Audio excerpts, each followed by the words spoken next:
Welcome to the new channel. Our passion transforms a community that sees and shares all things new.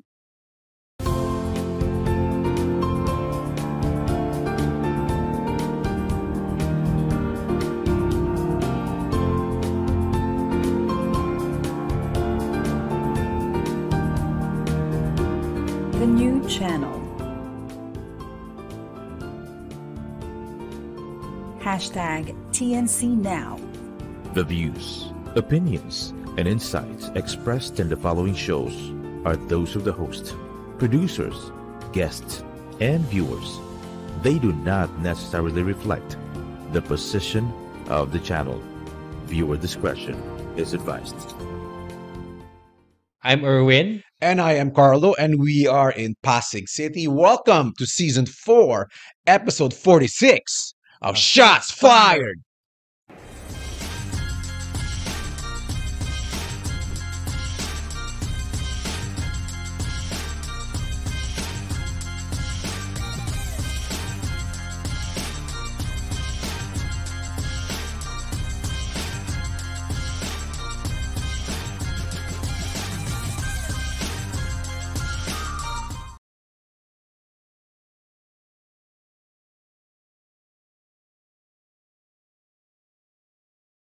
Par, Uy, kamusta na naman tayo? bagong iba naman jersey Ganda natin. ng outfit natin today. Ah, Alam mo, guys, Mm. nasa kasagsagan tayo ng playoffs as Yeah. of the moment, no? Mhm. Pero feeling namin, kailangan pag-usapan ang mga medyo career natatapos na. Kaya medyo throwback. Throwback. Ang ganda natin, Okay. Charles Barkley, Jordan siyempre, GOAT 90s. conversation. Huwag na natin pag-usapan sino yung GOAT. Pero ang theme ng episode natin today, end of an era. End of an era. Bigat. Oh. Ang bigat, no? So right now, karamihan ng mga nasa playoffs ngayon, Mm. puro mga young bloods na, bro. Mm. Anong masasabi mo sa mga young bloods muna? Matindi yung mga young bloods natin. Anthony. Anthony. Si Ant-Man. Banchero. Si Banchero. Oh. Si SGA. SJ.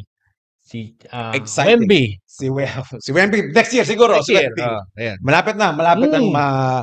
umabot ang playoffs yan. But kidding aside, guys, no? So we want to talk about, among the superstars who've been in the league in 15 years already. They're not in the playoffs right now. So we are very, very specific with 3 exceptional superstars. These 3 superstars will eventually lead the USA team Mm. in the Paris Olympics. Mm. So very, very specific tayo. Oh. Steph Curry. Pero very timing yung yung pagka ayan. Fortunately hindi sila pumasok sa playoffs, 'di ba? I mean, na-eliminate sila Sure. sa playoffs. Pero very timely kasi etong mga to magkakampi sa Olympics. So they have enough time, to get their heads together and win the gold in the Olympics. Pagka-uwi nila galing Cancun. Cancun. Pagka-uwi nila galing ng Cancun, tayo Boracay Cup. Ay. Sa Boracay Cup, no? But yun na nga, bagit na natin, Steph Curry, Mhm. 4-time champion, multiple MVPs, Kevin Durant, 2 MVPs na rin ba to? 2 championships. 2 championships, 1 MVP. LeBron, humahataw pa. For 4 MVPs, 4 finals MVPs, 4 lahat. Nasa kanila. Pero yun na nga, barely did these guys show anything in the playoffs, no? But pero pare, is this discussion na-discuss ba to dati? Like an end of an era of these multiple players? Nang sabay-sabay, siguro sa tagal ko nang nanunood, it's been a while na yung medyo sabay-sabay. I think yung kay Magic at saka kay Bird yung sa akin kasi Siguro. halos sabay sila na nag-retire eh. Tama. Kay Jordan, wala eh. Putol-putol eh. Putol-putol. Nawala siya one time, bumalik, nawala uli. Bumalik eh. 'Di ba? So, you're right. I agree with your observation. Wala tayong parang sabay-sabay na, again, respectfully, nagde-deteriorate yung laro nila, no? So papasadahan natin isa-isa. Sige. 'Di ba? Ang goal natin today, pahabain yung legacy ng tatlong to. Okay. We want them around. We want them Of around. course. Sure. We want them around, 'di ba? So Ano ang kailangan natin gawin, para humaba pa yung legacy nila? Mm. Yun muna yung tema natin dito. So, pag-usapan natin, unahin natin si Steph. Okay. Sino ang kailangang idagdag sa Golden State o ibawas Uh-huh. para magpapanalo uli siya? Mauna ka na, partner. Sa akin kasi kung alis siya, magre-retire na lang siya. Kasi he is the Golden State Warriors for the longest time na Mhm. two-time champion, two-time MVP, four-time champion. Para sa akin, he's like Duncan. Magre-retire na lang ako kaysa, Magre-retire 'di na lang. ba? Para bago kaysa ma-trade ako or something. Okay. But I think yung changes sa Golden State, I think they have to let go of Yun. Draymond Green. Tapos na. Yun Mm. ang end of an era. In a team perspective. Mamaya, may ganun tayo mamaya. Sige. May ganun tayo mamaya. So, maganda yan. Okay. Sabihin natin, matrade nga siya. Sino naman sinong kukuha sa kanya? Iba pang problema I yun. don't know. Iba pang problema yun, di ba? Oo. Okay. Sa akin naman, medyo matagal nang umuugong yung balita na gusto mag-tandem ni Giannis Yun nga. Antetokounmpo at ni Steph. Mm. Nagsisimula yan sa All-Star. Kahit sabihin natin nasa East si Giannis noon, Steph has always been in the West. 'Di ba pinaghahalo-halo ni Adam Silver yung mga players niya. So kaya I'm kind of thinking in the realms of is Milwaukee willing to trade for Draymond? The goal again, guys, ang goal natin dito. Paano palalakasin yung Golden State? So, Giannis seems to be ang drawback lang dito, kasama mo si Thanasis. Yun. Take one yun. Kasama yun. Buy one, take one yun. Si Costas. Kakapatid. Isa mo na si Seth Curry. Para pag sila magkakapatid silang lahat doon. Will that work? Do you think kung si Giannis andun? I think yes. Kasi kulang sila sa big man eh. Kulang sila sa big man. Even though nakita natin nandun pa si Looney, but tumatanda na rin si Looney eh. So Jonathan Kuminga has been dominant, pero hindi naman siya hindi naman siya katakaran. Hindi naman siya katakaran din. So I think Giannis as a good addition in the Warriors, and I think they can get one chip with both of them. Sige. Paano naman baliktarin natin kung si Steph ang aalis? Saan siya pupunta? O ikaw, magre-retire na lang. Retire na lang. Ako siguro, kung umalis man si Steph, kung ang goal, maghabol lang ng ring, might as well go to LA. Oh, okay. It's a close travel. Yep. Siguro naman, di na siya maghihingi ng max contract. Again, ang goal lang, manalo. So, wag lang mag-inarte. So, veteran salary na lang. Sa dami naman ng pera niya, pwede naman siguro. He might wanna explore Charlotte para kasi doon siya galing. Pwede rin. But I don't know, man. But I really yung Giannis na tandem mukhang gusto ko 'yon. Maganda yung na datingan na 'yon. Next, Kevin Durant. Kevin Durant. Ang bigat tingnan. Na nung dinakdakan siya ni Ant-Man. Para sa akin, yun na yung end of an era natin. Nung dinakdakan siya ni Ant-Man. At si Ant-Man kung kausapin si akala mo. Alam mo bakit? Sige. Alam mo bakit? Kasi yun ang GOAT ni Ant-Man eh. Kevin Durant. So parang ba yung idol mo? Siyempre parang sinasabi na it's my time. Artista na lang siya, pare. Nag-artista na siya. Kaya nga, tuloy-tuloy na yun. Akala mo, dinakdakan niya si Bo Cruz eh. Bumabalik ako kay Bo Cruz. Idol ko si Bo Cruz, no? But kidding aside, no? Phoenix Suns. How can we improve Phoenix Suns? They basically were swept. Sino pa din na idagdag? Sa akin kasi they need a floor manager. Floor general. Okay.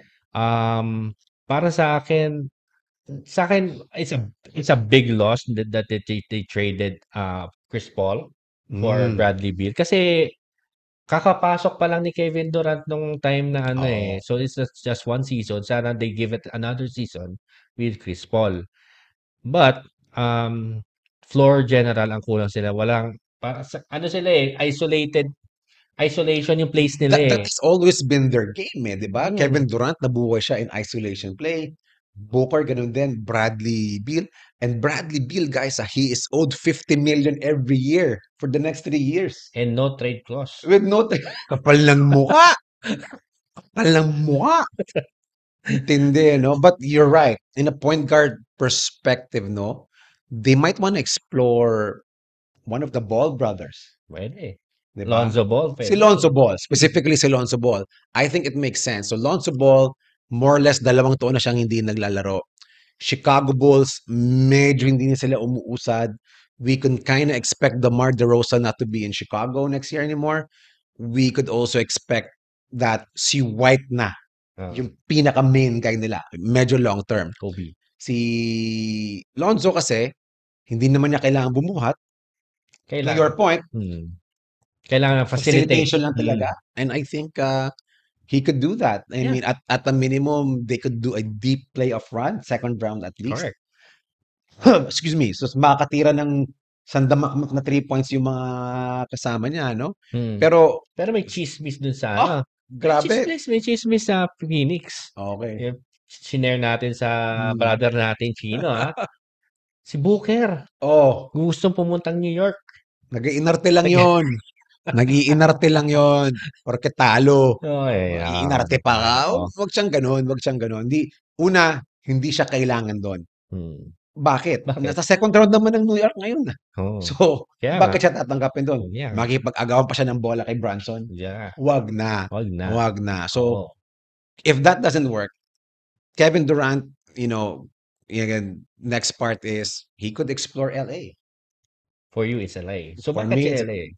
So, same thing. Malakas ang ugong. Gusto magsama ni LeBron, ni AD, tsaka ni Kevin Durant. Pero, malaki ang ibibitawan mo na naman. Wala ka ng assets, bibitawan mo pa yung natitira mong assets. So, kasama doon si Hachimura, kasama doon si D'Angelo Russell, at malamang, baka si Austin Reeves pa kasama dyan. Are you willing to give those people up? But again, we are kind of ring chasing here. Okay. And are they willing to make that investment? Sa'yo sa LA, for me, Kevin Durant, alam mo saan? Kasi Hinebra. No. Hindi pa. Okay, sige, saan? Kasi because of the situation of Phoenix right now, they don't have a draft picks anymore until 2030. So, sino yung may draft picks? Paano? Pwede siya bumalik sa OKC. OKC has 36 draft picks na they can give away to Phoenix. So, brilliant. Para sa akin, 'di ba? Para sa akin if revamping team to. Ganun na. Nakikita natin, 'di ba? Like what we just discussed on the last episode, OKC lacks experience.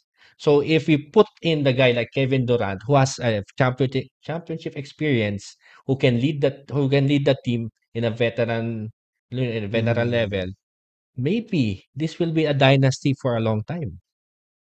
Wow. Good job, man. I like this idea, man. I told General you. manager. Man, Salah there. Getting things done. Sam Presti. Wow. You may consider that. Pero, but I don't think Phoenix will just get all picks. Of course. I mean, that would mean a full revamp. Si Josh Giddey, pwede na lang. Ay, click ko na yun. Okay na yun. Australia. But good stuff. Ito na. Pinaka-importante sa tatlong ito, LeBron James pa. Okay. LeBron James. So, as of this writing, he hasn't officially signed an extension. Again, he is likely to see how the draft goes. Yeah. The short version here is if we want to extend his legacy. So don't get me wrong. At 39, humahataw pa rin siya. He's among the top 10 players. So it's not a skill thing. It's the team around him thing, right? So what I think we need to add for LA in order for them to move up and potentially get another ring, they need somebody like Trae Young. Kala ko si Bronny. Si Bronny, ipag-usapan si Bronny. Sa July natin pag-uusapan si Bronny. Okay. Kung madraft siya. At sinabi naman kung madraft siya, mag-G-League naman G-League muna siya. Okay, which is fine. Okay. It's a good path.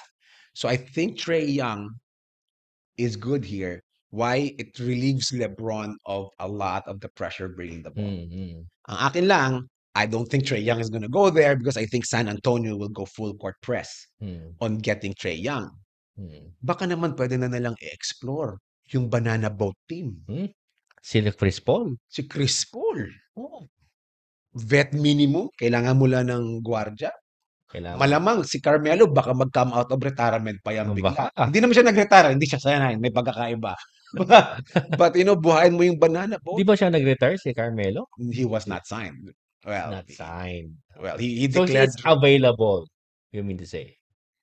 Well, if you have the opportunity to play with CP3, with AD at the same time, come out of retirement too. Oh, okay. I know. That's my idea, and I'm Okay. sticking with it. Okay. Sa akin kasi, speaking of Trae Young, sa akin, yung isang Atlanta guard naman ang kailangan nila. Kasi, I think Atlanta won't give up Trae Young for now. Siguro I think. Unless significant assets yung makuha nila. They super significant assets. They would rather give up DeJounte Murray than Murray. Maingay. Nanggugulo siya, nandidisrupt siya eh. So para sa akin, it is better for me that to get DeJounte Murray than Trae Young because number one, he is already an offensive player. Okay. Plus, he's also a defensive player. So, medyo kulang din sa kanila. Okay. So, I think kasi si D'Angelo, hindi naman nagde-defensa yan eh. Offensive, yes. But defensive, Hindi ko nga maintindihan ba't nga nginunguya niya yung mouthpiece niya. Hindi ko pa rin maintindihan hanggang ngayon eh. Yung discarding yun eh. Yeah. So sa akin kasi, so it makes a lot of sense that the Lakers gets DeJounte Murray. Tingnan natin kung it will be convincing for LeBron to stay there. It's interesting. So now, and that's assuming LeBron stays. If he leaves, saan siya pupunta? I think setting aside the Bronny situation. Okay. Setting aside the Bronny situation, I think it's the best scenario for him to go back Cleveland. Parang parang Cody Rhodes lang yan eh. Cody Rhodes. Finish the story there, di ba? I don't know about that. Di ba? So I think like what I said in the OKC in Durant, humihinog na ang roster ng Cleveland. Okay. And with LeBron there, facilitated. And this is assuming Donovan Mitchell stays. I think might stay, diba? More. Might stay, diba? Mas lalo na kapag nalaman niya kung kakampi niya si LeBron. Coming home ulit si LeBron, diba? Okay. Part 2. Parang return of the comeback again. So it makes make a lot of sense that he started in Cleveland, he finished in Cleveland. Parang deja vu lang to, parang. Yeah. Well, maganda yung storyline na yan, but again, ang goal natin dito, pahabain yung legacy. Si LeBron nangangati pa rin maging GOAT. So, ang medyo lamang siya kay MJ is kahit saan siya pumunta, nag-champion siya. So, para sa akin, he needs to go to a place na potentially kaya rin na yon, na hindi madidisrupt yung brand niya.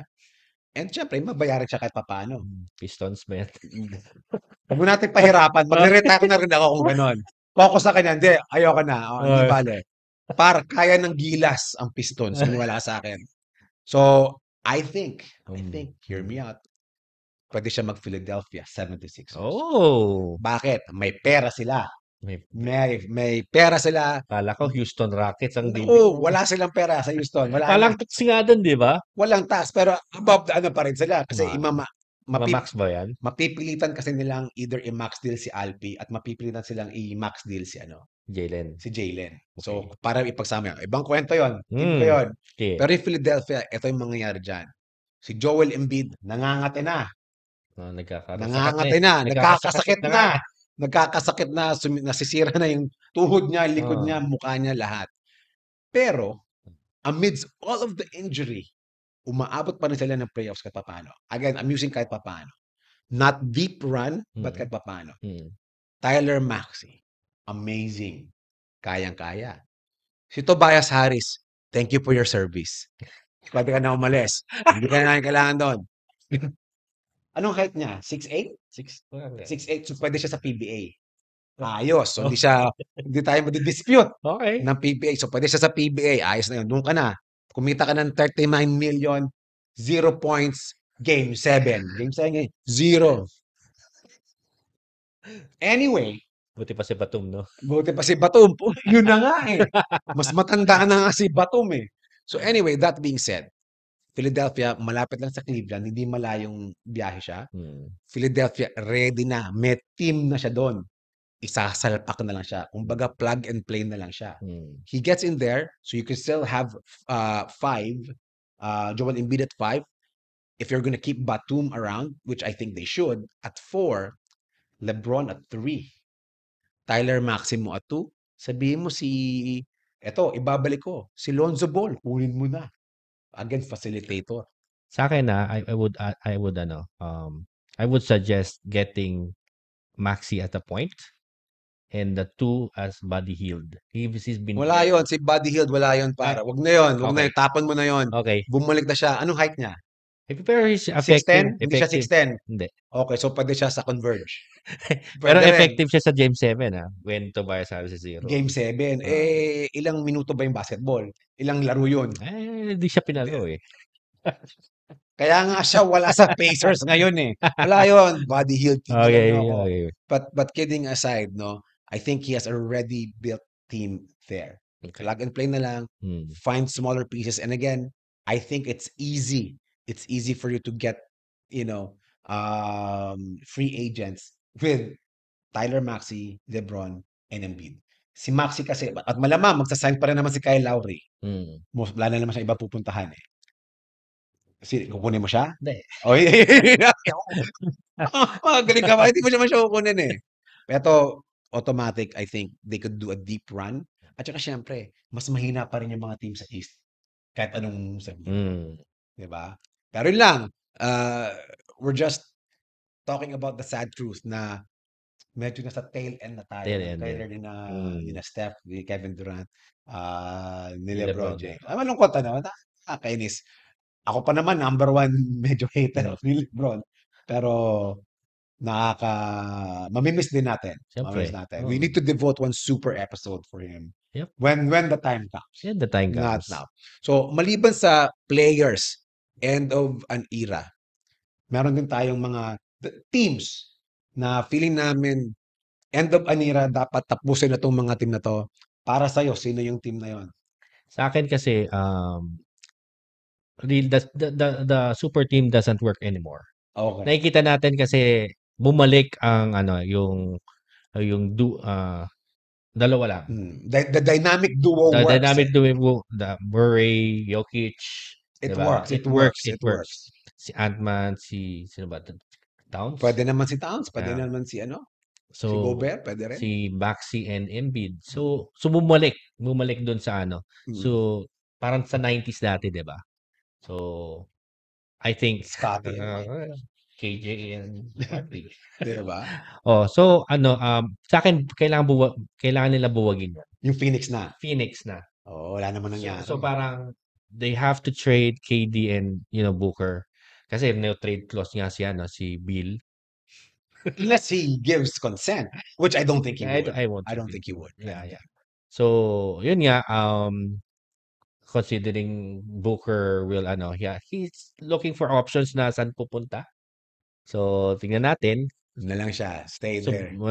But I agree with Phoenix. Phoenix na medyo buwagin na. So, tama ka. Yung Big 3 hindi na gumagana. Ito bang mas matindi? Yung Fantastic Four.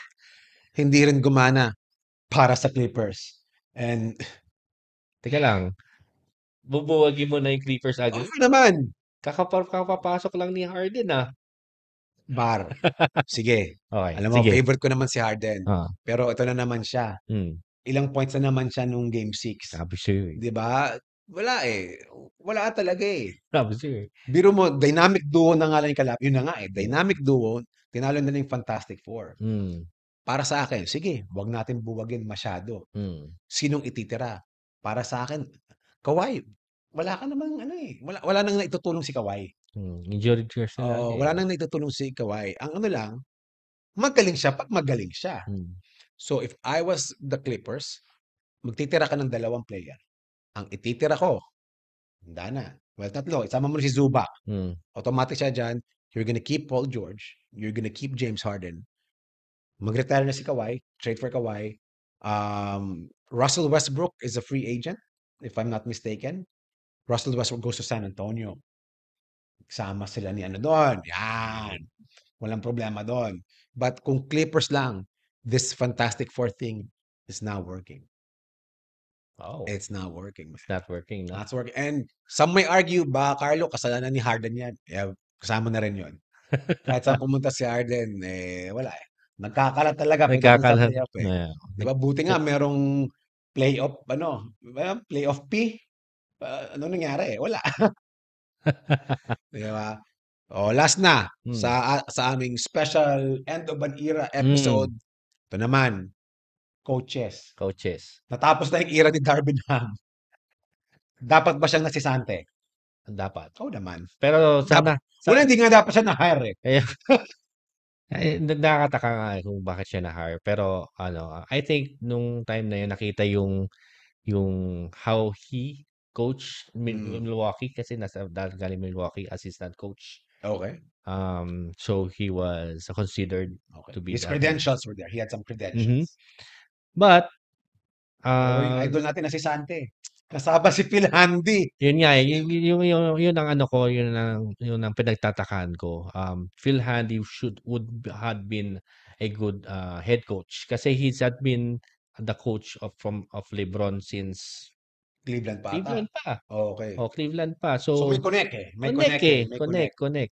Nadamay lang sa Na-meet pa natin siya. Ang ganda pa ng picture natin. Oo nga eh. Sana ilabas natin. Ang picture natin. Pero yung lang talaga kay Darvin Ham, I think he's very inconsistent on doing plays. Okay. Like the lineup, he has been changing the lineup paulit-ulit. The lineup, when the lineup is already okay, he change it. So mag-adjust na naman yung team. So doon nabibisit si LeBron at saka yung mga kasama niya. They beacon adjusting. Andito tayo sa stage talaga na pag natalo ang isang team, yung coach talaga yung unang masisisi. Wala natin magagawa. No? Pero yeah, it might sound a little premature na 2 years pa lang. Technically, he has a winning record. Umabot naman ng Western Finals sila. Diba? But para sa akin, medyo questionable yung sasabihin ko, end of the era na ba ni Doc Rivers? Bumaliktad naman. So, hindi naman siya nag-squander ng 3-1, pero historically, si Coach Doc, choke Rivers. Nag-choke Rivers siya. Ang medyo lusot lang niya, injured nga naman yung dalawang superstar. Kala ko siya injured. Alam mo, ang mali niya, sino dapat ang binabad niya?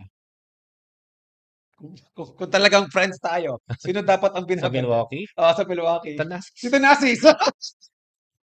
Ang galing magdepensa ni Thanasis. Garbage time na.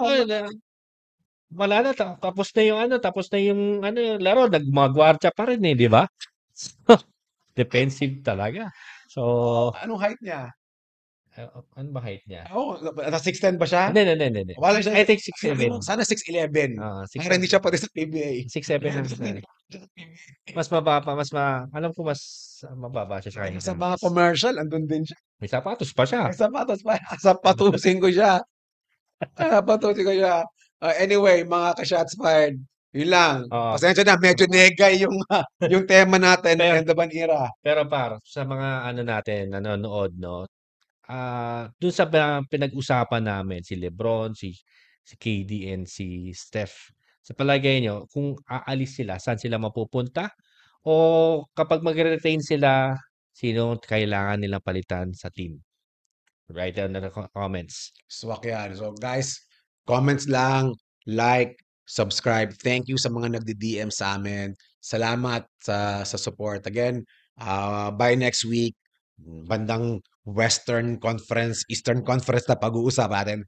Padikit na padikit at by that time, nasa semis na rin tayo ng PBA. So, mas marami tayo pag-uusapan ng mga So, Thank you so much, guys. Thank you. See you next week, mga Thank ka-Shots you. Fired.